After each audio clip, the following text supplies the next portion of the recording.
Sábado, tercera semana del tiempo ordinario y 31 de enero, memoria que nuestra iglesia hace de San Juan Bosco, este santazo diríamos, ¿no? Fundador de toda la orden salesiana y de las hijas de María Auxiliadora, cuyo principal objeto fue enseñar a los jóvenes, sobre todo enseñar y transmitir la fe. Y lo hizo desde su ciudad natal en Turín y hasta todos los confines de la tierra que pudo llegar, incluso a Tierra del Fuego acá en Argentina.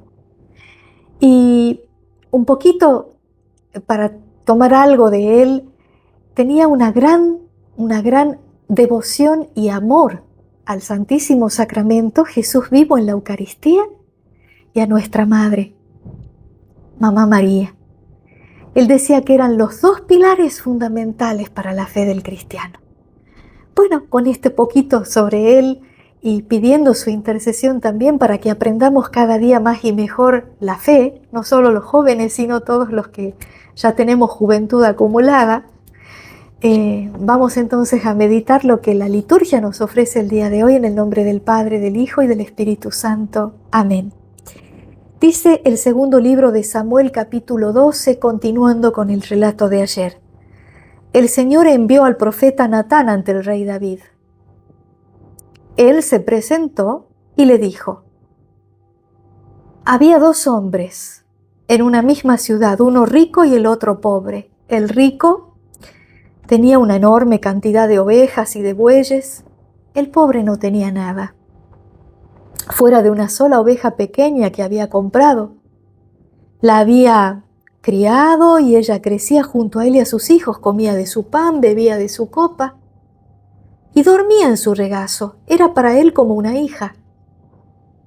Pero llegó un viajero a la casa del hombre rico y éste no quiso sacrificar un animal de su propio ganado para agasajar al viajero, al huésped que había recibido. Tomó en cambio la oveja del hombre pobre y se la preparó al que le había llegado de visita.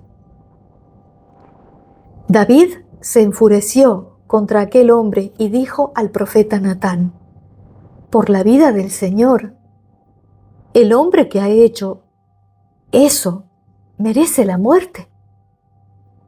Pagará 4 veces el valor de la oveja por haber obrado así y no haber tenido compasión. Entonces Natán el profeta dijo a David: ese hombre eres tú. Así habla el Señor, el Dios de Israel: la espada nunca más se apartará de tu casa, ya que me has despreciado y has tomado por esposa a la mujer de Urías, el hitita. Así habla el Señor: yo haré surgir de tu misma casa la desgracia contra ti. Arrebataré a tus mujeres ante tus propios ojos y se las daré a otro que se acostará con ellas en pleno día, porque tú has obrado ocultamente, pero yo lo haré delante de todo Israel y a la luz del sol. David dijo a Natán: he pecado contra el Señor. Natán le respondió: el Señor por su parte ha borrado tu pecado. No morirás. No obstante, porque con esto has ultrajado gravemente al Señor, el niño que te ha nacido morirá sin remedio. Y Natán se fue a su casa. Palabra de Dios, te alabamos, Señor. El Salmo, que es el Salmo 50 que estábamos cantando ayer, piedad, Señor, piedad por el pecado, hoy continúa en otros versículos, los tomamos del 12 al 17 y vamos a hacer otra melodía para quienes lo necesiten entero. Está grabado, ya saben, por separado en la columna de Shorts en YouTube. Dice así: crea en mi Señor un corazón puro, crea en mi Señor un corazón puro, crea en mí, Dios mío, un corazón puro y renueva la firmeza de mi espíritu. No me arrojes lejos de tu presencia, ni retires de mí tu Santo Espíritu. Devuélveme la alegría de tu salvación, que tu Espíritu generoso me sostenga. Yo enseñaré tu camino a los impíos, y los pecadores volverán a ti. Líbrame de la muerte, Dios, Salvador mío, y mi lengua anunciará tu justicia. Abre mis labios, Señor, y mi boca proclamará tu alabanza. Crea en mí, Señor, un corazón puro. Crea en mí, Señor, un corazón puro. El Evangelio tomado de San Marcos, capítulo 4, versículos 35 al 41, dice así: Un día al atardecer Jesús dijo a sus discípulos: Crucemos a la otra orilla. Ellos, dejando a la multitud, lo llevaron en la barca, así como estaba. Había otras barcas junto a la suya. Entonces se desató un fuerte vendaval, y las olas entraban en la barca, que se iba llenando de agua. Jesús estaba en la popa, durmiendo sobre el cabezal. Lo despertaron y le dijeron: Maestro, ¿no te importa que nos ahoguemos? Despertándose, él increpó al viento y dijo al mar: Silencio, cállate. El viento se aplacó y sobrevino una gran calma. Después les dijo: ¿Por qué tienen miedo? ¿Cómo no tienen fe? Entonces quedaron atemorizados y se decían unos a otros: ¿Quién es este que hasta el viento y el mar le obedecen? Palabra del Señor. Gloria a ti, Señor Jesús. Damos gracias al Señor por su divina palabra. Le rogamos que sea para nuestros pies una lámpara, la luz en nuestro sendero, y que la guardemos en un corazón dócil y recto que produzca frutos con paciencia. Esta bonita oración que aprendí en niña, siendo niña de un Nuevo Testamento, nos acompañe pidiendo al Señor, ¿no?, esta guía y luz de su palabra en nuestro caminar siempre. Bueno, continuando con lo que había pasado, el relato de ayer del segundo libro de Samuel, que nos cuenta este pecado gravísimo de David, ¿no? El adulterio, tenemos tres cosas: la mentira, el adulterio y el haber matado a Urías, todo por una mujer. Y vemos cómo acá el profeta Natán es enviado por Dios, porque hay una característica muy importante que debemos resaltar, y es que el pecado grave generalmente ciega. Había una religiosa que escuché una vez en un medio de comunicación que decía, evangelizando ella, ¿no?, decía: el demonio nos quita la vergüenza para hacernos pecar, pero una vez que pecamos nos devuelve la vergüenza para que no nos acerquemos al confesionario, para que no vayamos a quedar libres del pecado y a pedir perdón. ¡Cuánta verdad! El pecado grave, además de llevar a la muerte interior y muerte eterna si morimos en pecado grave, esclaviza. El pecado grave quita la vida del alma, la ofusca y hasta ciega al alma, ¿no? A veces los que están en pecado grave siempre encuentran algún justificativo para decir que no están haciendo nada malo.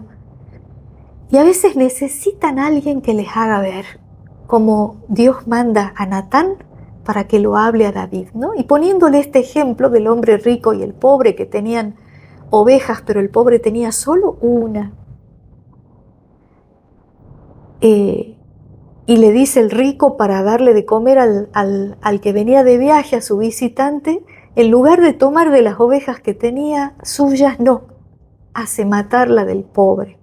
Y David se enfurece, ¿no? El rey David se enfurece y dice, ¿cómo ha hecho semejante cosa? Ese hombre merece la muerte y devolver, pagar 4 veces el valor de la oveja, ¿no?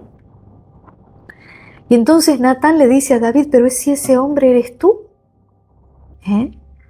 Porque el Señor te manda a decir que por haber tomado la mujer de Urías, recordemos, ¿no? Lo que había hecho David, había mentido, había cometido adulterio y había matado a Urías, al esposo de esta mujer, que encima la había dejado embarazada. Y después trataba de ocultarlo de alguna manera, ¿no? Hasta que, viendo que no podía hacer que Urías de alguna manera se haga cargo del hijo, porque no podía justificar el embarazo de la mujer, lo hace matar. Eso leíamos ayer.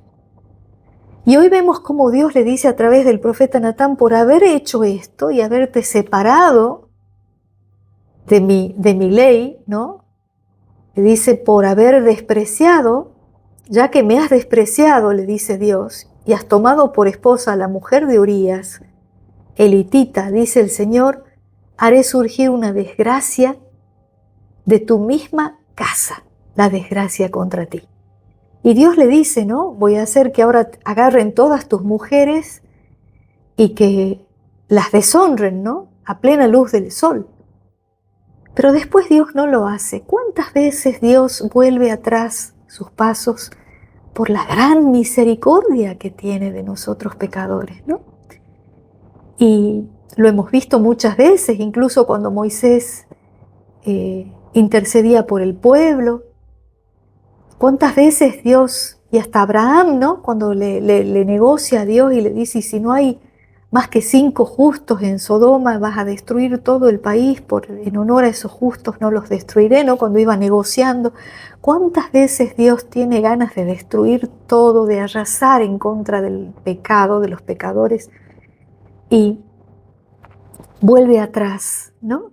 ¿Qué es lo que hace que Dios vuelva atrás? El arrepentimiento de David.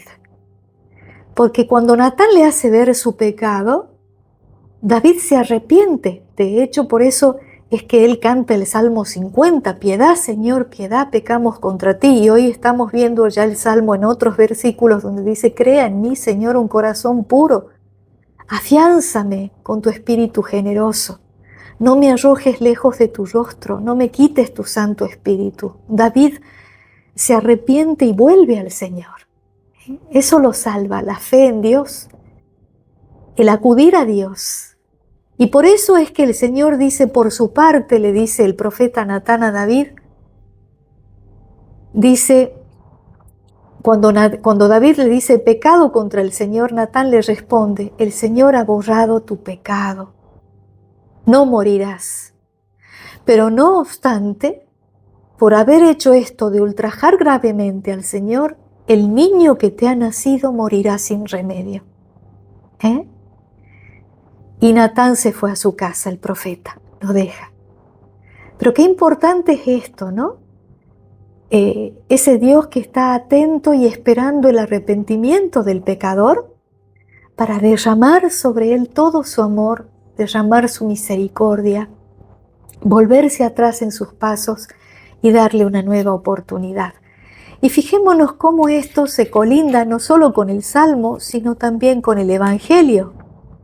Porque muchas veces, ¿no?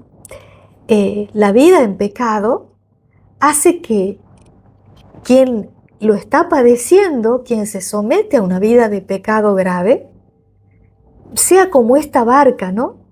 Que va medio en naufragio y a la que cada vez se le van subiendo más y más y más las olas, ¿no?